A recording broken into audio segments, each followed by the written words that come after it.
Well, another day, we're back on the road. In today's episode, we're gonna talk about what are your favorite hot rod shops? Where do you go when you need help to get your hot rod or custom or truck worked on, fixed, or new upgrade? So all that in today's episode and more. But before we get into today's episode, be sure to give us a thumbs up if you like the content we've been sharing with all of you, as well as hit the subscribe button below. We greatly appreciate it. It helps the YouTube algorithm. And then finally, check out our website, opposingcylinders.com, for over 110 plus vehicles for sale at any given moment, and lots of new rides every single week for sale. So we're going to get into today's episode. We're going to share one of those shops with you today, one of our favorite shops. We're on our way there now.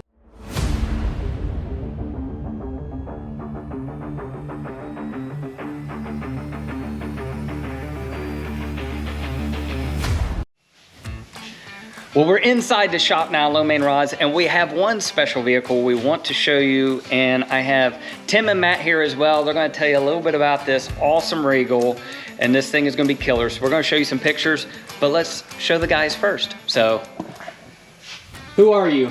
I am Tim. And? Matthew. So, tell me a little bit about the car we're standing next to, and what you guys do, where you start in the process. Well, we'll start from the ground up, usually with the chassis. This one's sitting on a Roadster Shop chassis. Their G-body model. Very nice chassis, super great platform to start with.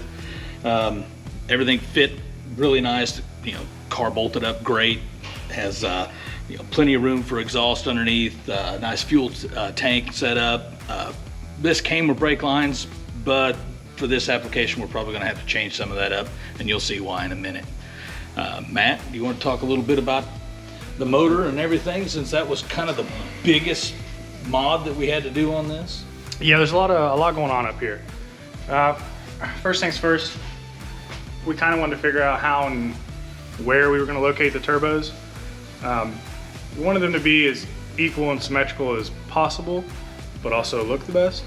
So we've kind of started there. We started mocking up exhaust system. We built the headers in-house. Let's see, from there we've What motors does it actually have? So it's an LS3 if I'm not mistaken. Yes, So, yeah. LS3 base, basically. There's a lot of mods done to it. Yeah. So actually, this isn't the actual engine block that is going to be used. That's at the engine builder. So we have the cylinder heads that are going to go on that motor, the intake that are going to go on that motor, the front accessory drive, and the turbos that are actually going to be on that motor. And we started from there and mocking everything up and building it. One of the things that we don't like to scrimp on when we're doing a build like this is the cooling system. We usually overbuild that and over-engineer it, so to help us out with that, we use C&R Racing over in Indianapolis a lot. They engineered and built this entire unit for us. From the radiator itself to the intercooler system. Everything's engineered to work with this motor and the horsepower that it's going to make. What type of horsepower you think it's actually going to produce?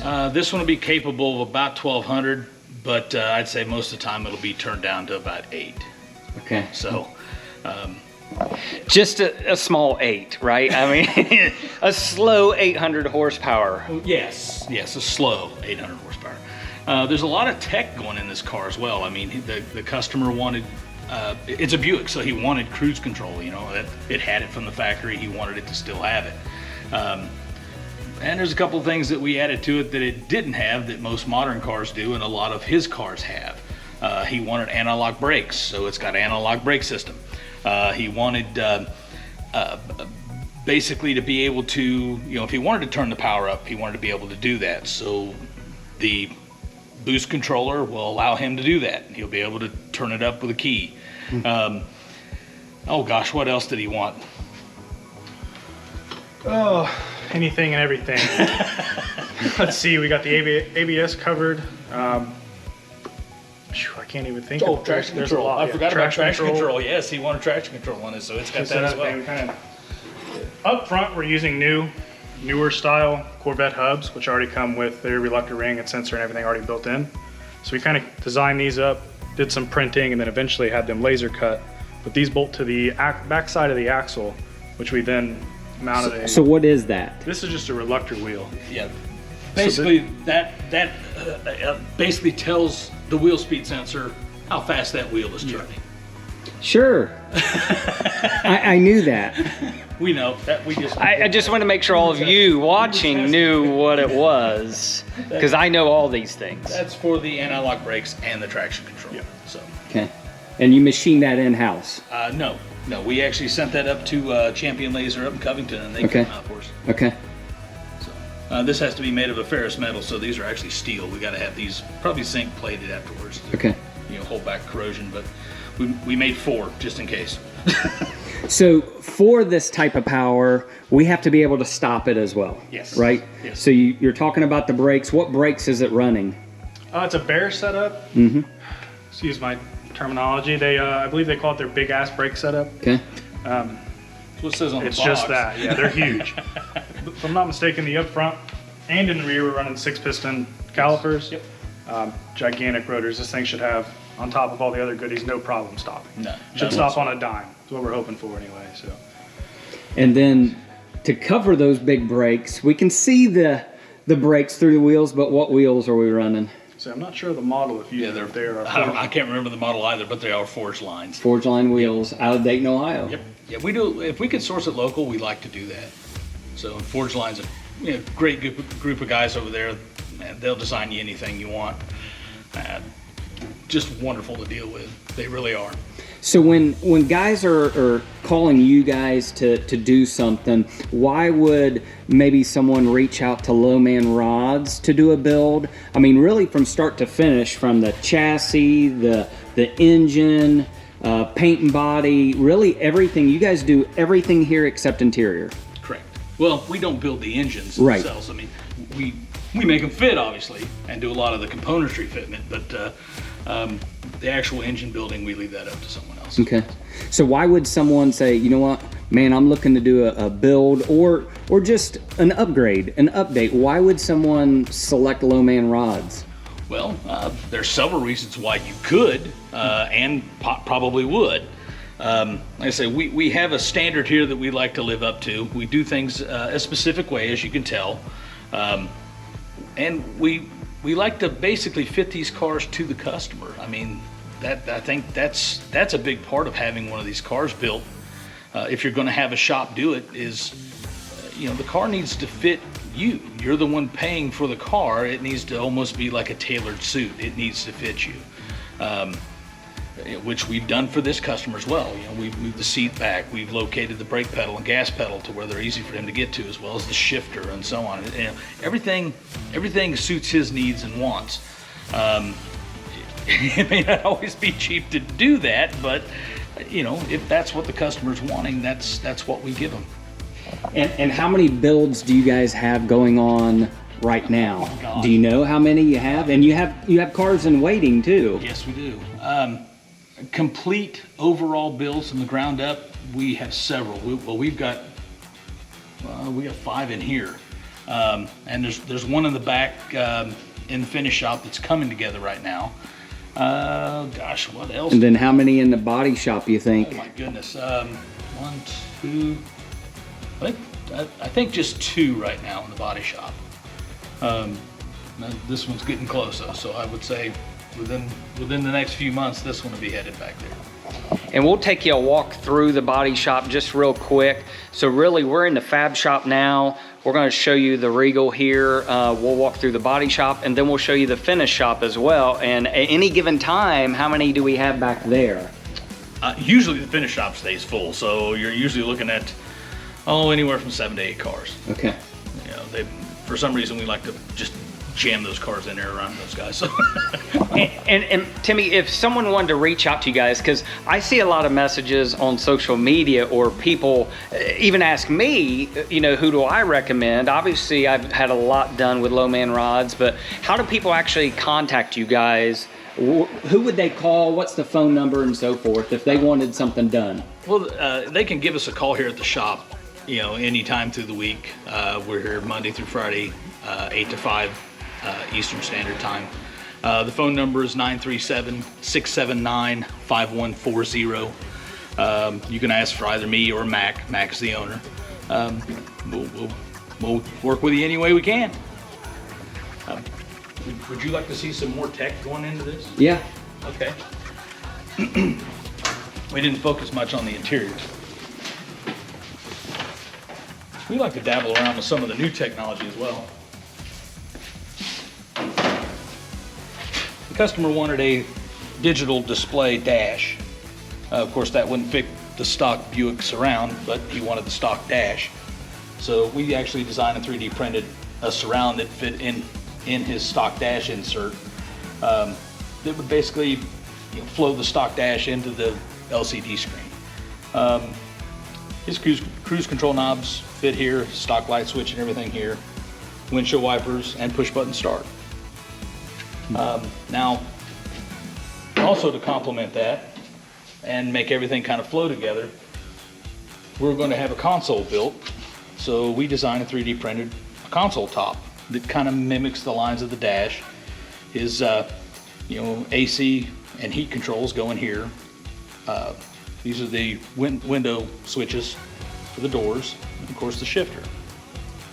But that's designed and 3D printed in-house. Now, will that all be machined after this? No, that'll probably stay plastic. So, okay. Because all of that stuff gets painted on the inside. Okay. It'll all just be bodyworked and painted just as it would have been if it were stock. Nice.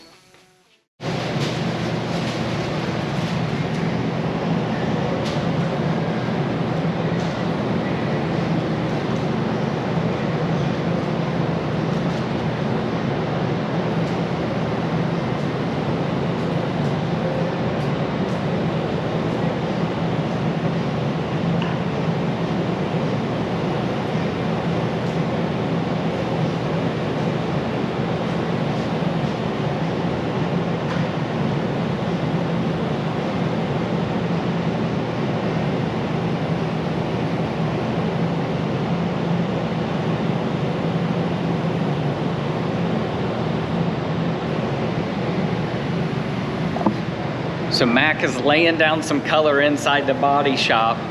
There's a lot in here. We've taken some, I say we, Low Man Rods has taken several back to the to the finish shop, which we're heading next, but you'll see a sedan, we got muscle car, we got a bubble top, we got a Corvette. There's so much more in here. Some you have to just be surprised and wait till we'll show it again in a future episode. We got to keep some as a surprise, right? So let's go back to the finish shop now, right, Timmy? Yep. If I can get my words right. Come on, we'll go outside. The finish shop basically has its own building. We like to keep it separated from the dust and stuff from the rest of the shop, from the fabrication area and the body shop.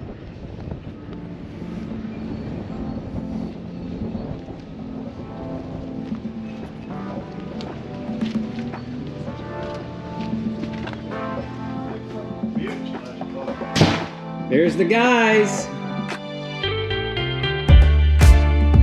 Come here, Bob. Okay, we're in the finish shop now. You notice there's Bobby behind us. Everyone loves Bobby. Where is he? Let's get him. There he is. Yeah. He'll edit that out. No. Kyle, leave Bobby in here. Everyone wanted to see Bobby. So Bobby's always in the finish shop. It's his show back here, but we got Timmy here as well. So we just wanted to do a quick walk around on the finish shop. Maybe tell us a few of the projects that are in here, and maybe what you guys kind of focus on back here. Because some of it, it's a complete car. Others, it's just projects that come in, right? Correct. So you guys have the capability of doing everything. Sure. We get anywhere from transmission swaps, basic services. I mean, I guess some guys don't like to change their own oil, so just bring us their hot rod and change oil in. Typically those are like returning customers that do that, but if you pay us, we'll change it. Hey, some people, even lazy people like me, I just told Mac, we were talking, I said, when the Roadster comes in over the winter, I said, you might as well go ahead and just change the oil for me too. I'm lazy. I don't want to do things like that anymore, so you're already gonna have it, you might as well just go ahead and do it, right? That's right, that's right. It's here. So tell us, I love the 57. Now, we've driven the 57. Yep. This was on a previous YouTube video, but anything specific on the 57 or It's back for a new steering column. steering column? Yep. There was a noise in the steering column. It was the original column that was in the car when we started on it. It already had a flaming river, so we thought, well, why change it? It developed some kind of a noise inside of it. We couldn't really locate it or pin it down to what it was. We thought we found it, but we didn't. So we just put a new column in. We also did another set of gauges in the car. It has Dakota Digitals in it now. So beyond that, it's just driving. just driving. So I see this one is all painted slick, just ready to kind of go to assembly. Yep. We're waiting on some other parts to be rubbed out for it. Fenders, the rest of the front end pieces. I think the deck lid's done. Yeah, I see it back there. Well, we're gonna hang all that stuff. Now, tell everyone what this actually is, because I've posted this car before. They have to guess. So comment below then, right? Yes. What do you think this car actually is? Now, we're giving it away a little bit with the valve covers. Well, we didn't. I was going to see how many people noticed that until you pointed it out. Way to go. We won't show the valve covers. Kyle, edit that out. Yeah. We'll start from the cow back.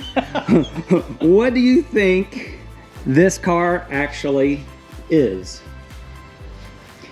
Big old huge sedan. You see the green on it. Really slick. But yeah, comment below. What else do we have in here? Oh my gosh, a plethora of things. We have a little 64 Nova.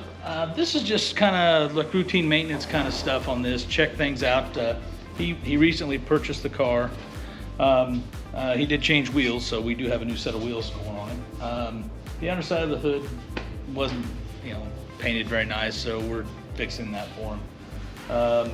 Painted the engine covers to match the car, just little stuff. Camaro? Yep, 68 Camaro. We've done quite a bit of work to this one already. We changed the gauges in it.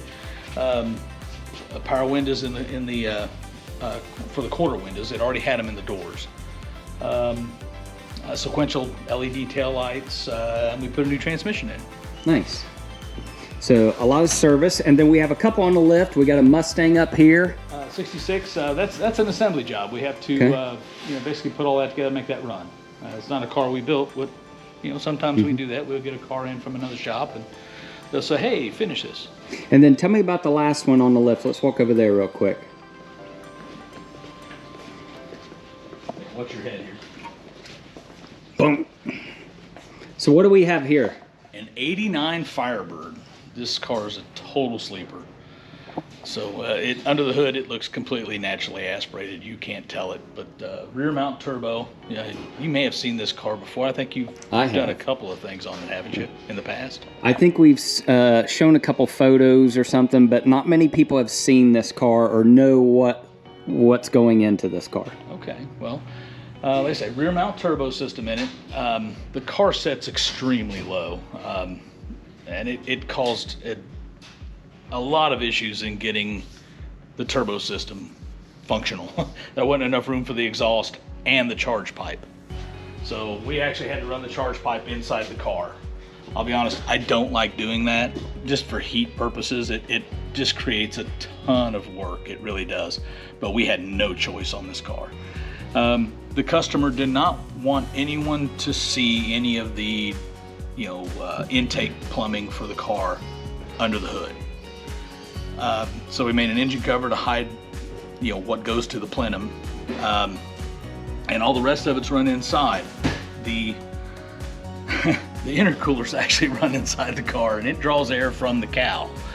And believe it or not, I actually had a GM engineer let me know how big that intercooler needed to be next to the air volume that was coming into the cow, and what size fan that we needed to run on it as well. So I actually. So what motor is actually in this car? It's a 383 Gen 1 small block. Okay. Similar to what was in it. Beyond that, man, it's just beefed up internals to handle the turbo and the nitrous. It does have nitrous on it.